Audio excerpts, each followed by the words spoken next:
All right, Shalom. This is brother Nahalia from the GMS Orlando camp. I want to start off by giving all praise, honor, and glory to Yahweh, Bahashem, Yahweh Shai, Bahashem, Rokah Kodash. Double honors to the apostles and the elders of Great Millstone, who are the elders of Yashar Allah, and a sincere salutation to all you Akim, who are preaching this word and believing this word, and to the Akwath, who are believing this word in all truth and in sincerity. This is Psalm chapter 118 and verse 22, and it reads, "The stone which the builders refused has become the headstone of the corner." All right, and the reason I want to go into, I started off with this precept and I want to go into a lesson through the Spirit is because, when you think about the ministry of Yahweh Shai in 2024, it is looked at completely different as it was when he was walking the earth. You had many Israelites who believed on Yahweh Shai, but when you deal with the main rabbis and the main priesthood, so to speak, of that day, the scribes, the Pharisees, the ones who had the attention of the people, he was rejected. A perfect example is today, your family, your friends, they look at you as if you were in a cult. When you look at what Yahweh Shai was doing with his disciples, it would be likened unto a cult back then. They weren't a part of the main synagogue. They weren't the guys in the chief priest. They weren't a part of that. Yahweh Shai took fishermen. Those fishermen, you think about Peter, they dropped everything that they was doing and just follow Yahweh Shai. I want to go to this real quick. This is Matthew chapter 23.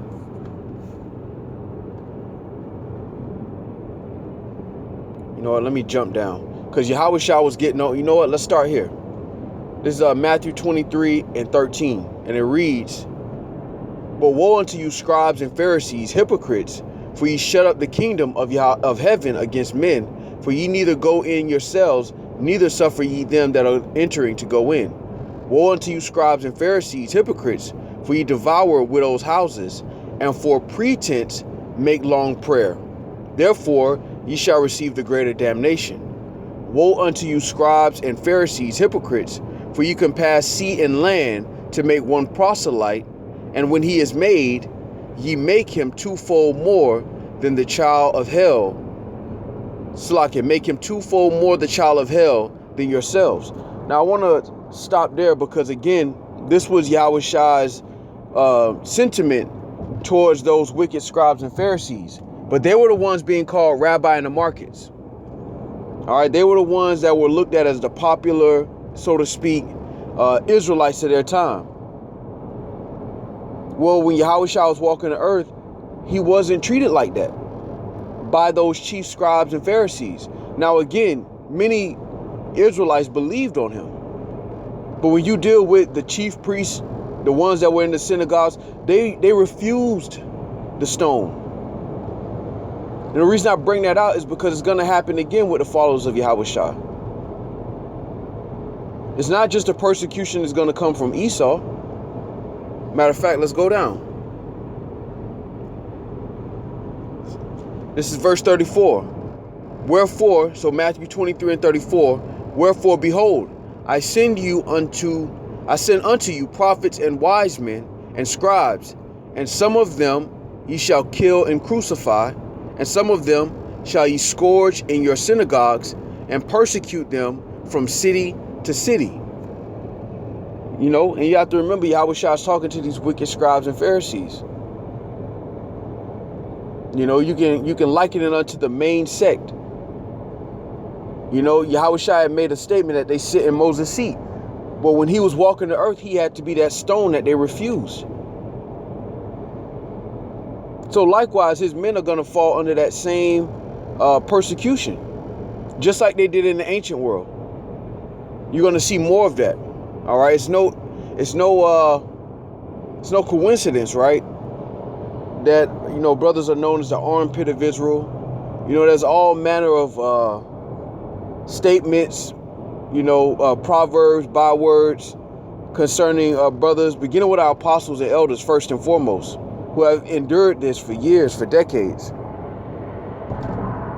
But it shows you how the ministry of Yahushua was looked at even during that time. You had many Israelites that believed on Yahushua, but when you dealt with the main scribes and Pharisees, all right, they had a different sentiment, all right, because again, he had to be refused. All right, now let's go here, Lord willing. Beautiful. This is Matthew chapter 5 and verse 10, and it reads, "Blessed are they which are persecuted for righteousness' sake, for theirs is the kingdom of heaven. Blessed are ye when men shall revile you and persecute you, and shall say all manner of evil against you falsely for my sake. Rejoice and be exceeding glad, for great is your reward in heaven. For so persecuted they the prophets which were before you." You know, which reminds me through the Spirit, you know, the prophets were rejected, man. You know, we read the book of Jeremiah, we read the book of Isaiah, we read these books, you know, and it's almost so distant from us that it's hard to have a vision of it happening in present, but they were persecuted, man. These words weren't well received. You think about Isaiah, Ezekiel. These words weren't well received. It's comforting to us now, and that's why there's a disconnect, because when we read these words through the Spirit, they're comforting to us. But then you look at 2/3 and how they react to the words of Yahweh Shemel concerning the prophecies. They reject it. The same thing was happening with Yahushua when you deal with the chief priests, the wicked scribes and Pharisees. And I say wicked scribes and Pharisees because Nicodemus was a Pharisee, but he wasn't wicked. But those guys who were being called rabbi in the market, who were looked at, you know, as the top men during Yahushua's time, according to prophecy, they had to refuse the stone. And it's, man, let's get this.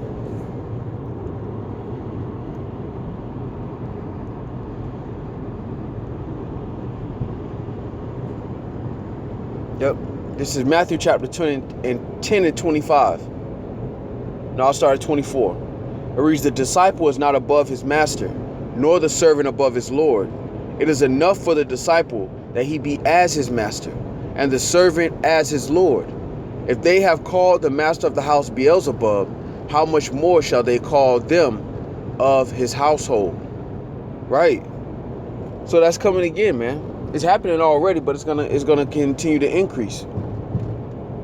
You know, as Jake wakes up to who they are, these same schisms that were happening during the time of Yahushua are also going to come back. You know, it's almost like the natural order of things. You know, when the Lord told Daniel to stand at his lot at the end of the days, that means everything was pretty much going to stand. It's going to wake up and fall into its lot. And we see that happening again.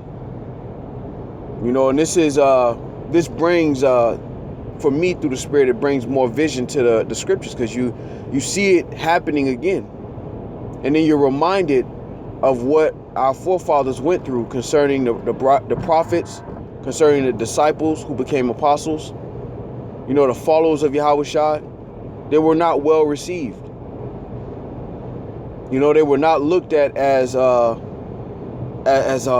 light. You know, with Yahushua being refused by those chief scribes and Pharisees and the wicked scribes and Pharisees, with him being refused, his men followed under that same order. That's why Yahushua said that the servant is not above his Lord. You know, and they say Yahushua did miracles by Beelzebub in Matthew 12, and this is where you get the famous, "If a house be divided against itself, it cannot stand." Because they were accusing him of doing miracles, not from the Heavenly Father, but of some other way. You know, and that's why Yahushua said in Matthew 5, "Blessed are those when men revile you." Because that's happening, man. It's gonna continue to happen. You know, when you really sit back and look at it, we're in a time of prophecy, and it's beautiful through the Spirit, because the Lord is bringing everything back to remembrance. And a part of that means you get to feel it to a certain degree. You know, those who labor, those who believe through the Spirit, you get to feel it, you get to see it. You know, guys who, in order to get views and create controversy, you know, they throw out slander, whatever the case may be. This is nothing new. Yahweh Shai was dealing with it. You know, and he exhorted his men. You know, like Paul says, I write these things not to shame you, but to warn you. He exhorted his men to understand that this is what's going to happen. And they actually were being put to death. It wasn't just slander. You know, they were actually being put to death during the Roman captivity. And a lot of them were being put to death by Jake. So when you look at those things and you add those things to the time that we're in now through the Spirit, it makes sense why there's so much division. It makes sense why certain statements are being made by other camps concerning our apostles, concerning brothers. You know, all manner of evil against you falsely, man. Well, they were doing that to Yahweh Shai and his disciples. And again, it goes back to prophecy. The stone which the builders refused, man. It had to become the head cornerstone, but they had to refuse it. Matter of fact,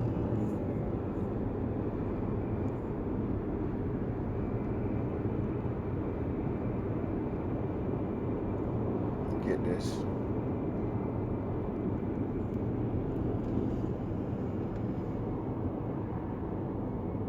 Yep. This is Matthew chapter 21 and 41. And it reads, they say unto him, he will miserably destroy those wicked men, and will let out his vineyard unto other husbandmen, which shall render the fruits in their seasons. Because again, this is the parable going into the vineyard, you know, and at the end the Lord sent his son, but they thought in their heart that they would kill him and take the inheritance. Because really a lot of these guys want the seed of Yahweh Shai, you know. Whether they're willing to acknowledge that or admit that or not is irrelevant. But this is the mindset of those wicked scribes and Pharisees back then, so it would make sense.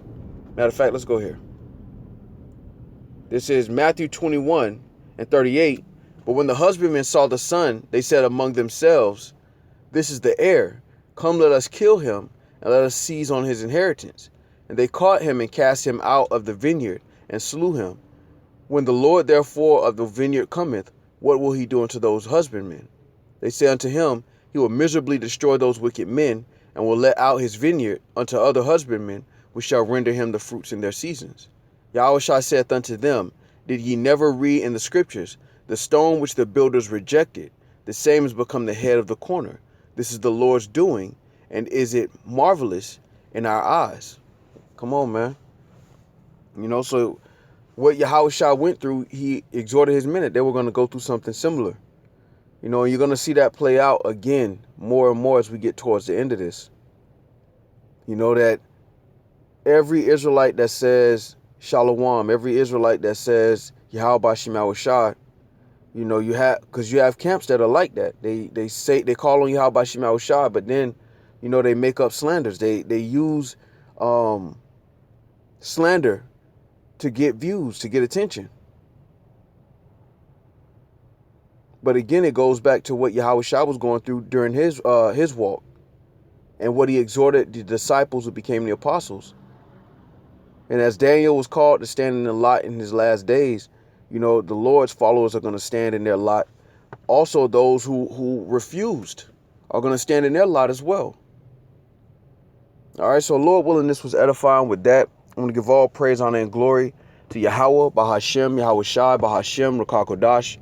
Double honors to the apostles and the elders of Great Millstone, who are the elders of Yashar Allah, and a sincere salutation to all you Akim, who are preaching this word and believing this word, and to the Akwath, who are believing this word in all truth and in sincerity. Shalom.